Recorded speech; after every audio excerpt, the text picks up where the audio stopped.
بسم اللہ الرحمن الرحیم۔ میں ہوں علامہ سیف اللہ تارکی اور آپ دیکھ رہے ہیں علامہ سیف اللہ تارکی چینل۔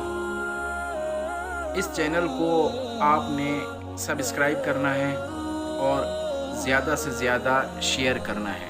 ناظرین کرام، عید الاضحیٰ کے مبارک ایام ہیں اور ان مبارک ایام میں سیدنا ابراہیم علیہ السلام اور خاتم النبیین حضرت محمد مصطفیٰ صلی اللہ تعالیٰ علیہ وآلہ وسلم کی سنت قربانی ادا کی جاتی ہے۔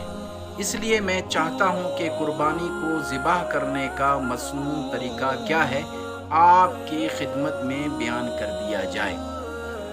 قربانی کے جانور کو پہلے پانی پلائیں، پھر اسے اس مقام پر لائیں جہاں اسے ذبح کیا جائے گا۔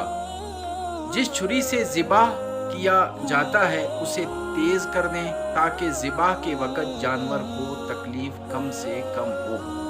جانور کو قبلہ رخ کر کے بائیں پہلو پر لٹائیں، پھر اسے ذبح کریں اور ذبح کرنے سے پہلے یہ دعا پڑھیں: بسم اللہ الرحمن الرحیم، انی وجہت وجہی للذی فطر السماوات والارض حنیفا وما من المشرکین ان صلاتی ونسکی ومحیای ومماتی للہ رب العالمین اللہم منک ولک۔ پھر